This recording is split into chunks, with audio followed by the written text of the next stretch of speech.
کہ مفتی غلفام صاحب قبلہ تشریف لانے والے ہیں اور ان کا مکمل خطاب آپ حضرات کو سماعت کرنا ہے، لیکن یہ بچے ہیں، یہ سب افراتفری کا ماحول بنائے ہوئے ہیں، ہونا تو یہ چاہیے تھا کہ بچے پیچھے، لیکن بچے آ گئے اور ہمارے جو نوجوان حضرات ہیں وہ سب پیچھے ہیں۔ دیکھیے اگر کوئی ڈی جے گانے باجے کی محفل ہوتی تو ہمارے نوجوان آگے ہوتے اور یہ بچے پیچھے ہوتے۔ یہ بہرحال تو انہیں قابو کیا جائے، یہ بہت زیادہ بول رہے ہیں، اس طرح اگر آپ حضرات بولتے رہے تو ہم چیزاں بھی نہیں کر پائیں گے، سمجھ رہے ہیں؟ خاموشی ساتھ اگر آگے بیٹھے بھی ہیں تو ان کو خاموشی ساتھ بٹھایا جائے۔ بہرحال آپ حضرات سماعت کریں، وقت بہت کم ہے۔ عزیزان ملت اسلامیہ، آئیے ایک مرتبہ ہمراہ عقیدت و محبت کے ساتھ درود پاک پڑھیں۔ اللہم صلی علی سیدنا و شفیعنا و نبینا و مولانا محمد مبارک وسلم، صلو علیہ صلاۃ و سلام علیک یا حبیب اللہ صلی اللہ علیہ وسلم۔ دیکھیے حضرات، اللہ رب العزت نے ہم پر کتنا بڑا احسان فرمایا کہ اس نے ہمیں انسان بنایا، اور پھر کرم بالائے کرم یہ ہے کہ اللہ رب العزت نے ہمیں مسلمان بنایا۔ اللہ قادر مطلق ہے، جو چاہتا بنا دیتا، لیکن اللہ نے ہمارے اور آپ کے اوپر یہ فضل فرمایا کہ اس نے ہمیں مسلمان بنایا۔ دنیا میں بہت سارے مذاہب ہیں، لیکن اللہ نے ہمیں اس مذہب میں، اس دین میں پیدا فرمایا جس کے بارے میں قرآن ارشاد فرماتا ہے ان الدین عند اللہ الاسلام، کہ بے شک اللہ کے نزدیک دین صرف اسلام ہے۔ اللہ نے اس پسندیدہ دین میں ہمیں پیدا فرمایا، اور اس پر کرم کی انتہا یہ ہے کہ اللہ رب العزت نے ہمیں اپنے محبوب کا امتی بنایا۔ دنیا میں کتنے انبیاء کرام آئے، اللہ چاہتا کسی بھی نبی کی امت میں ہمیں پیدا فرما دیتا، لیکن اللہ رب العزت نے ہم پر اتنا بڑا کرم فرمایا، اس امت میں پیدا فرمایا جس امت میں پیدا ہونے کے لیے انبیاء کرام نے تمنا کی۔ تو عزیزان ملت اسلامیہ، یہ اللہ رب العزت کا بہت بڑا کرم ہے، بہت بڑا احسان ہے۔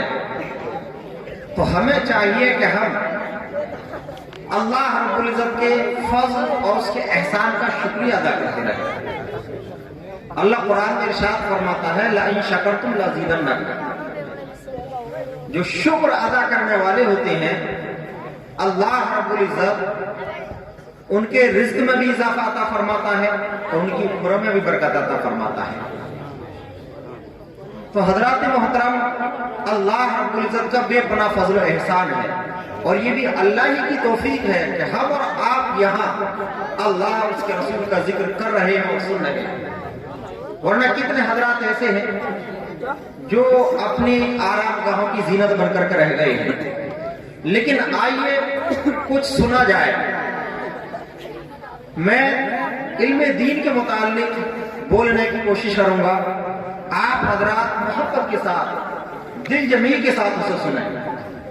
آج کا دور یہ بڑا پرستن دور ہے، اور حضرات محترم، ایک علم ہی ایسی چیز ہے جو ہمارے عقیدہ کو بھی بچا سکتا ہے اور ہمارے عمل کو بھی بچا سکتا ہے۔ آج پوری دنیا مل کر کے ہمارے ایمان اور عقیدے کے پیچھے پڑی ہوئی ہے، ہمارے دشمن نہیں۔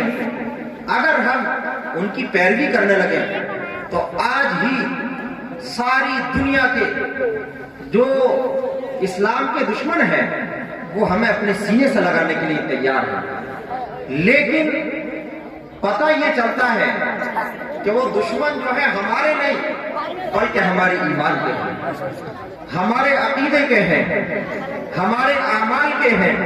تو عزیزان ملت اسلامیہ، ہمیں ایسے میں کیا کرنا ہے؟ ہمارا مال ہمارے عقیدوں کو نہیں بچا سکتا، ہمارا پیسہ ہمارے عقیدوں کو نہیں بچا سکتا، ہماری اونچی اونچی کے بلڈنگیں ہمارے ایمان کی حفاظت نہیں کر سکتی، ہماری دولت یہ ہماری ایمان کی حفاظت نہیں کر سکتی۔ ہاں، ایک ایسی چیز ہے جو ہماری ایمان کی بھی حفاظت کر سکتی ہے، ہمارے عقیدے کی بھی حفاظت کر سکتی ہے۔ عزیزان ملت اسلامیہ، وہ کوئی اور چیز نہیں بلکہ وہ علم دین کی دولت ہے جو ہمارے ایمان کی بھی محافظ ہے، ہمارے عقیدے کی بھی محافظ ہے۔ تو ہمیں یہ چاہیے کہ ہم علم حاصل کریں۔ اس علم کے بارے میں تو اللہ نے قرآن میں ارشاد فرما دیا کہ علم والے اور بے علم برابر نہیں ہو سکتے، بلکہ اللہ ارشاد فرماتا ہے والذین اوتوا العلم درجات، اللہ علم والوں کے درجے بلند فرماتا ہے۔ کتنے درجے بلند فرماتا ہے اس کی کوئی انتہا نہیں ہے، اس کی کوئی لمٹ نہیں ہے۔ اور اللہ نے تو ہمیں ایسی کتاب عطا فرمائی، ایسی کتاب عطا فرمائی ہے کہ اگر ہم اسے محبت کے ساتھ دیکھیں تب بھی اللہ ثواب عطا فرماتا ہے، اسے محبت کے ساتھ بوسہ دے تب بھی اللہ ہمیں ثواب عطا فرماتا ہے، اور اسے اپنی آنکھوں سے لگائے اللہ اس پر بھی ثواب عطا فرماتا ہے۔ اور جو اس کتاب کو حفظ کر لیتا ہے اور اس کے مطابق زندگی گزارتا ہے تو میرے عزیزوں، اللہ کے رسول صلی اللہ علیہ وسلم کیا ارشاد فرماتے ہیں؟ نبی پاک صلی اللہ علیہ وسلم نے ارشاد فرمایا من حفظ القرآن وعمل بما فیہ البس والدہ التاج۔ حضرات محترم، دنیا میں اور بھی بہت ساری کتابیں ہیں، دنیا میں اور بھی بہت سارے دین ہیں، لیکن کسی بھی دین کے اندر کسی کتاب کی ایسی عظمت آپ کو نہیں ملے گی جیسی عظمت کے اللہ رب العزت نے اس قرآن پاک کو عطا فرمائی ہے۔ اللہ ارشاد فرماتا ہے اور اللہ کے رسول ارشاد فرماتے ہیں، نبی پاک صلی اللہ علیہ وسلم کی حدیث ہے، آقا دو عالم صلی اللہ علیہ وسلم نے ارشاد فرمایا کہ قرآن پاک کو معمولی کتاب نہ جانو، بلکہ اس قرآن کا عالم یہ ہے کہ جو اسے حفظ کر لیتا ہے، بغیر دیکھے یاد کر لیتا ہے اور اس قرآن کے مطابق دنیا میں رہ کر کے زندگی گزارتا ہے تو اللہ رب العزت اس پر کل قیامت کے دن اتنا بڑا فضل فرمائے گا کہ اس کے والدین کو ایک ایسا تاج عطا فرمائے گا کہ قیامت کے روز اس کی روشنی چاند اور سورج سے زیادہ ہوگی۔ یہ نبی پاک صلی اللہ علیہ وسلم کی حدیث ہے، یہ میرے آقا نے ارشاد فرمایا ہے، کسی دنیا دار کا کلام نہیں ہے، کسی دنیا دار کا کلام نہیں ہے، بلکہ نبی پاک صلی اللہ علیہ وسلم کا کلام ہے۔ یہ حفاظ کرام کے متعلق میرے آقا نے ارشاد فرمایا کہ جو قرآن پاک کو حفظ کرے گا اور قرآن پاک کے مطابق اپنی زندگی گزارے گا تو اللہ رب العزت اس پر تو فضل فرمائے گا ہی، لیکن اس کے والدین پہ اتنا بڑا کرم فرمائے گا کہ کل قیامت کے دن ایسا تاج پہنایا جائے گا جس کی روشنی سورج کی روشنی سے زیادہ ہوگا۔ قرآن پاک کا اعجاز ہے یہ۔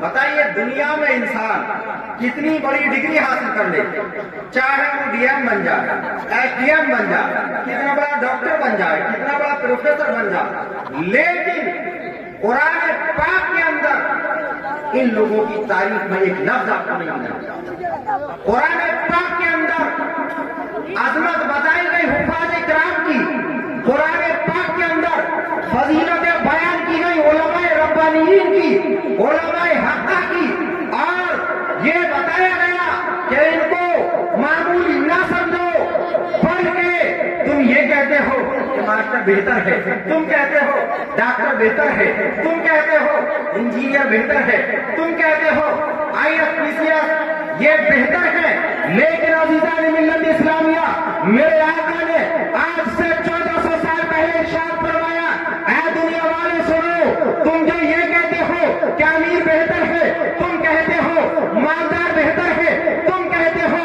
اونچے اونچے محلات والا بہتر ہے، تمہارا یہ نظریہ ہے جس کے پاس پیسہ ہے وہ بہتر ہے، ارے ایسا نہیں ہے، بلکہ سنو بہتری کا راز میں بتاتا ہوں، بہتر کون ہے؟ نہ پیسے والا بہتر ہے، نہ امیر بہتر ہے، نہ اونچے محلات والا بہتر ہے، نہ بہت زیادہ پراپرٹی والا بہتر ہے، بلکہ میرے آقا ارشاد فرماتے ہیں خیرکم من تعلم القرآن وعلم۔ اے لوگوں سنو، دنیا کے اندر بہتر کون ہے؟ بہتر وہ نہیں جس کے پاس پیسہ ہو، بلکہ بہتر وہ ہے جو اللہ اور اس کے رسول کے دین سیکھا، اس کے رسول کے دین سکھا۔ نبی پاک صلی اللہ علیہ وسلم نے ارشاد فرمایا بہتر وہ ہے جو قرآن سیکھے اور قرآن سکھائے۔ عزیزان ملت اسلامیہ، جو قرآن سیکھتے ہیں وہ بہتر ہے، اور جو قرآن سکھاتے ہیں وہ بھی بہتر ہے۔ تو اگر ہمیں بہتر بننا ہے، اگر ہمیں عظمت والا بننا ہے، اگر ہمیں عزت والا بننا ہے، اگر ہمیں فضیلت والا بننا ہے، تو اس کے لیے ہمیں مال اور دولت جمع کرنے کی ضرورت نہیں ہے، بلکہ اس کے لیے ہمیں قرآن پڑھنے کی ضرورت ہے، قرآن پڑھانے کی ضرورت ہے کہ نہیں؟ نبی پاک صلی اللہ علیہ وسلم نے ارشاد فرمایا۔ اور عزیزان ملت اسلامیہ، آج ہمارا عالم یہ ہے، ہم یہ کہتے ہیں مولانا بن کے کیا ملے گا، حافظ بن کے کیا ملے گا، لیکن عزیزان ملت اسلامیہ سنیے، اللہ کے رسول صلی اللہ علیہ وسلم کی بڑی پیاری حدیث ہے۔ میرے آقا ارشاد فرماتے ہیں کہ تم یہ کہتے ہو ان طالب علموں کا مقام اور مرتبہ کیا ہے، ان علماء دین کا مقام اور مرتبہ کیا ہے، تو سنو، میرے آقا نے ارشاد فرمایا ان کا مقام اور مرتبہ یہ ہے کہ چاہے کتنے بڑا امیر قبرستان سے گزر جائے لیکن قبر والا کو سکون نہیں پہنچ سکتا، چاہے کتنا ہی بڑا دولت مند قبرستان سے گزر جائے لیکن قبر کے مردوں کو راحت اور سکون نہیں پہنچ سکتا۔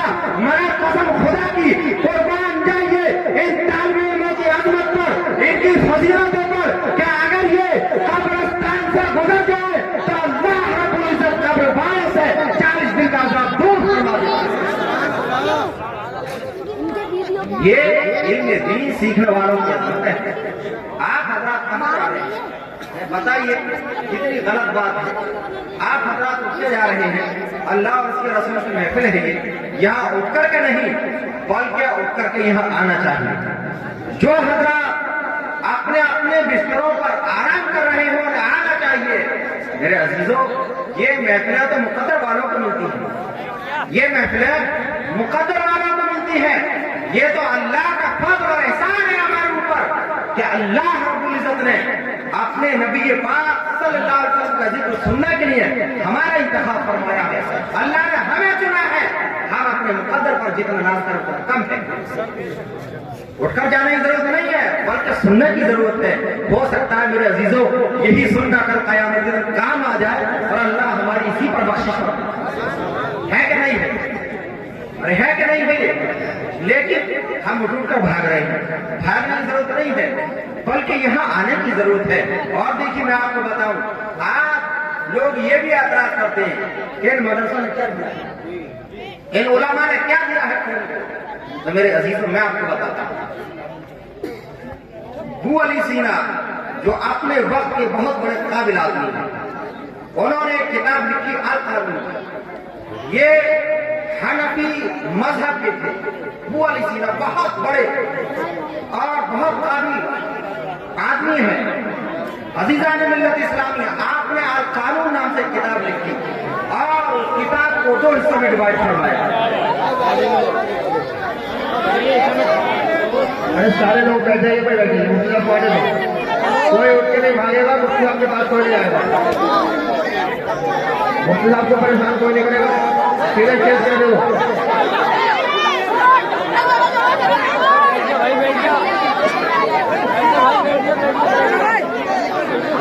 آنے دو، نعرے تکبیر، نعرے رسالت، مسلک اعلیٰ حضرت علماء اہل سنت حضرت علامہ مفتی گلفام رضا رامپوری، حضرت علامہ مفتی گلفام رضا رامپوری، نعرے تکبیر، نعرے رسالت۔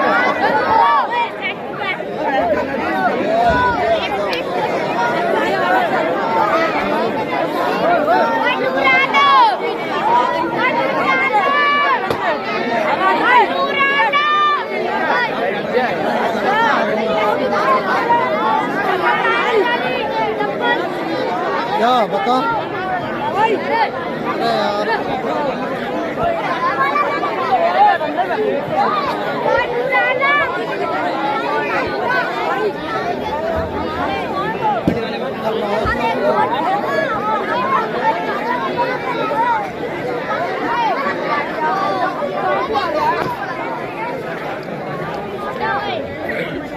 ماشاءاللہ دیکھیے خطیب ہندوستان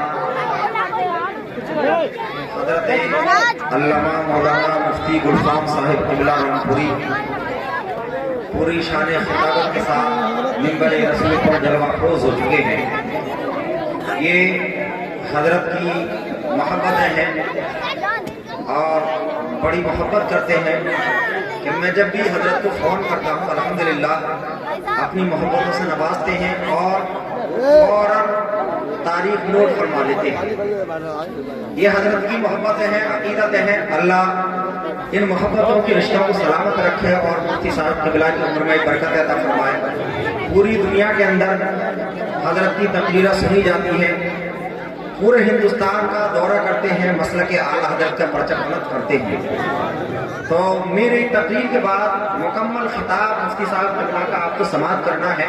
بس 15-20 منٹ کے لیے میں آپ حضرات کے سامنے حاضر ہوں، اس کے بعد میں رخصت ہو جاؤں گا۔ آپ حضرات سننے سنانے کا ماحول بنائیں۔ اب مفتی صاحب قبلہ بھی تشریف فرما ہو چکے ہیں، آپ حضرت کے چہرے کی زیارت کیجئے اور میری تقریر سنیے۔ بہت جلد میں اپنی تقریر کو سمیٹ رہا ہوں۔ عزیزان ملت اسلامیہ، آپ حضرات علم دین کی اہمیت اور عظمت کو سمجھیے۔ قرآن نے ہمیں کیا دیا ہے؟ آج لوگ بڑی آسانی کے ساتھ کہہ دیتے ہیں مولانا نے ہمیں کیا دیا اور قرآن سے کیا ملا۔ سب کچھ سائنس ہی سمجھ رکھا ہے لوگوں نے، کہا سائنس کی بنا پر دنیا جو ہے قائم ہے اور سائنس ہی ہماری رہنمائی کر رہا ہے۔ عزیزان ملت اسلامیہ، ایسا بالکل نہیں ہے، بلکہ حقیقت یہ ہے کل بھی قرآن ہماری رہنمائی کر رہا تھا، آج بھی ہماری رہنمائی کر رہا ہے اور صبح قیامت تک قرآن ہماری رہنمائی کرتا رہے گا۔ اور حضرات محترم، سائنس کو بھی اگر وجود بخشا ہے تو وہ کسی اور نے نہیں بلکہ قرآن پاک نے وجود بخشا ہے۔ سائنس کو وجود بخشنے والی کتاب کون ہے؟ قرآن کریم ہے۔ تاریخ گواہ ہے، جب تک دنیا میں قرآن نہیں آیا تھا اس وقت ترقی کا نام و نشان نہیں تھا۔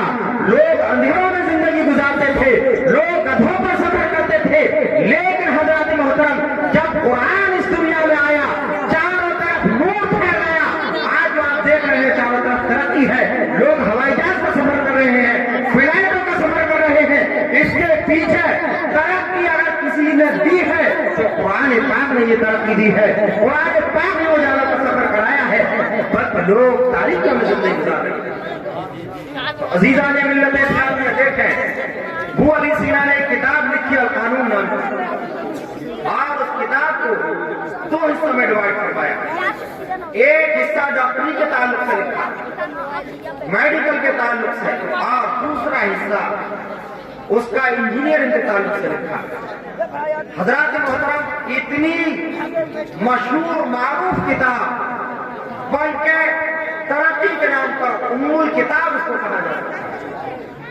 تمام ڈاکٹر اسی کتاب کی دین ہے، تمام انجینئر دنیا کے اندر جو پائے جاتے ہیں وہ اسی کتاب کی دین ہے۔ حضرات محترم، آپ علی گڑھ جائیں گے، یونیورسٹی کے مین گیٹ پہ لکھا ہوا ہے القانون، اور اس کے نیچے لکھا ہوا ہے ابو علی سینا۔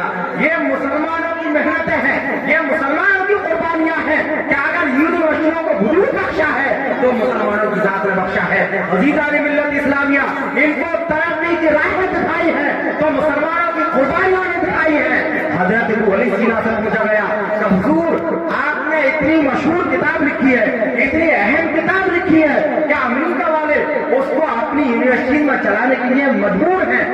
آپ سے پوچھا گیا یہ کتاب کس کتاب سے لکھی ہے؟ اس کتاب کو کس کتاب سے لکھا گیا ہے؟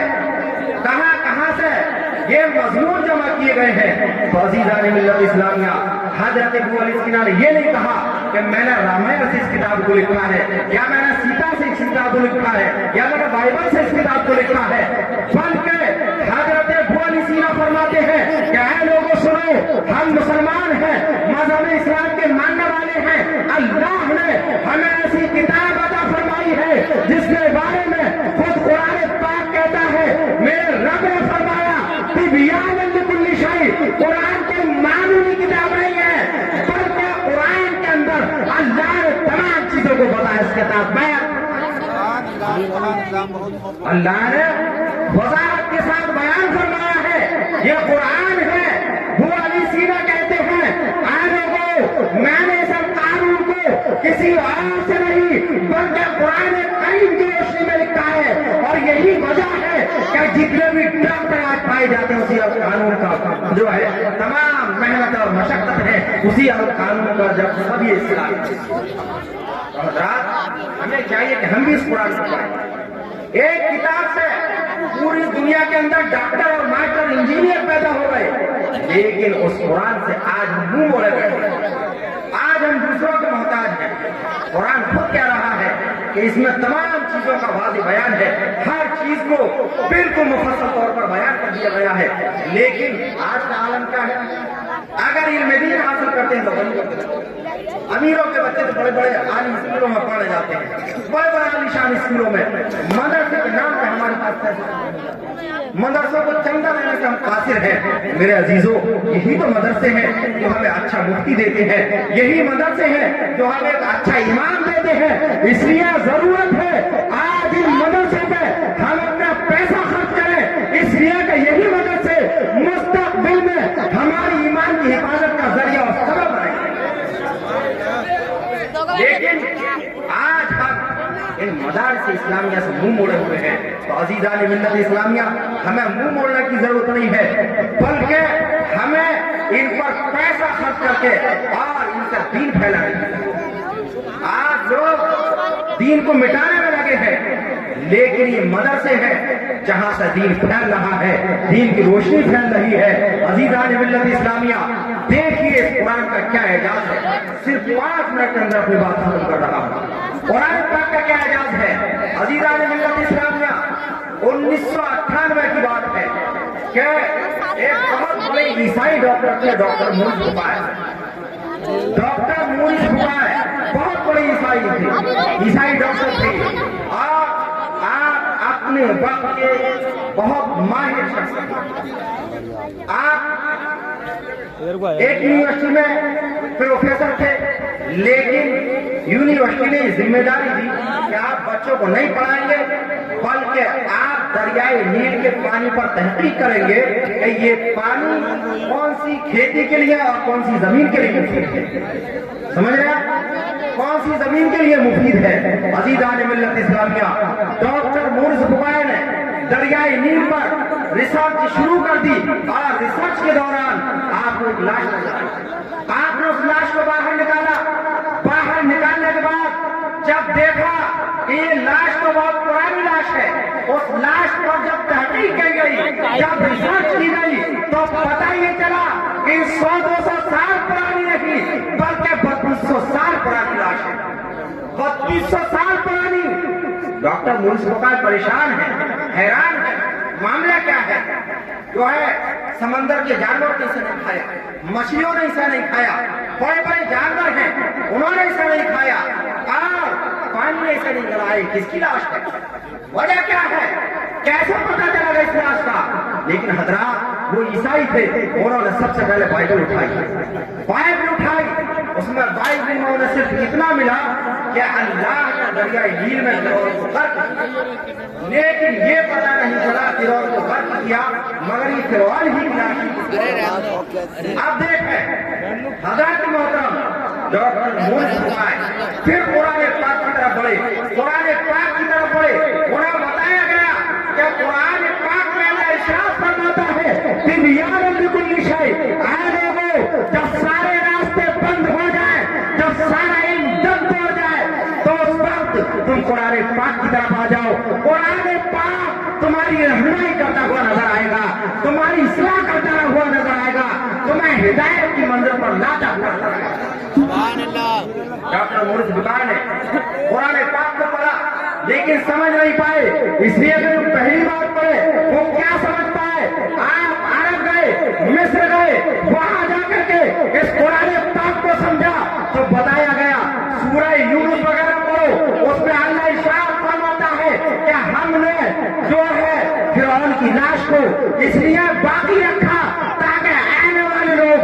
کی لاش سے عبرت حاصل کریں. کیا اللہ کے پولیس اور ظالموں کا یہی ہے کیا؟ حضرات محترم، جب ڈاکٹر مورس بقایا نے قرآن کی اس آیت کو پڑھا، آیت کو پڑھنے کے بعد آپ اپنی زبان سے جو حقانیت کا اظہار کرتے ہیں وہ بائبل میں نہیں کرتے، وہ کسی اور کتاب کو نہیں کرتے ہیں، بلکہ ڈاکٹر مورس بقایا آپ فرماتے ہیں کہ میں جس قرآن کو یہ کہتا تھا کہ یہ آسمانی کتاب نہیں ہے، جب تمام راستے بند ہو گئے تو اسی قرآن نے میری ہدایت فرمائی، اور میں اللہ کو گواہ بنا کر کہتا ہوں کہ کسی دنیا دار کا کلام نہیں بلکہ خود خالق کائنات کا کلام ہے. ڈاکٹر مورس بقایا نے صرف اتنا نہیں کہا بلکہ آپ نے فرمایا میں آج اس قرآن کو صرف حق نہیں مانتا بلکہ اس قرآن کو حق ماننے کے ساتھ ساتھ اس قرآن پر بھی ایمان لاتا ہوں، اور قرآن جس نے نازل فرمایا ہے اس رب پر بھی ایمان لاتا ہوں، اور اس قرآن کی حقانیت پر بھی ایمان لاتا ہوں، اور کلمہ پڑھ کر کے اسلام کی آغوش میں داخل ہوں. میرے عزیزوں، یہ ہے قرآن. بڑے بڑے ڈاکٹروں نے اس سے ایمان حاصل کیا ہے، بڑے بڑے پڑھے لکھوں نے اس سے ہدایت حاصل کی ہے، لیکن آج ہم اس کو بند کر بیٹھے. یہی وجہ ہے کہ آج ہم در در کی ٹھوکریں کھا رہے ہیں. کاش ہم نے اس قرآن کو پڑھا ہوتا، اس کو سمجھا ہوتا تو آج ترقی ہمارے قدموں کو چومتی ہوئی نظر آتی. آج ترقی سے جو ہم پیچھے ہیں صرف اسی وجہ سے پیچھے ہیں کہ ہم نے قرآن کا ساتھ چھوڑ دیا ہے، ہم نے قرآن کو بند کر دیا ہے، قرآن کو پڑھنا چھوڑ دیا ہے. تو عزیزان ملت اسلامیہ، آپ مدارس کے ساتھ دیجئے، اس پر پیسہ خرچ کیجئے اور انہیں مدارسوں میں اعلیٰ تعلیم کرائیے، اپنے بچوں کو حافظ قرآن بنائیے، عالم دین بنائیے. انشاءاللہ مستقبل میں یہی بچے ہماری ہدایت کرتے ہوئے نظر آئیں گے. اللہ رب العزت کی بارگاہ میں دعا ہے مولا کریم ہم سبوں کو علم دین حاصل کرنے کی توفیق عطا فرمائے، قرآن کو سمجھنے کی اور اس پر عمل کی بھی توفیق عطا فرمائے. استغفر اللہ ربی من کل ذنب واتوب الیہ، لا الہ الا اللہ محمد رسول اللہ وما توفیقی الا باللہ. السلام علیکم ورحمۃ اللہ تعالی وبرکاتہ.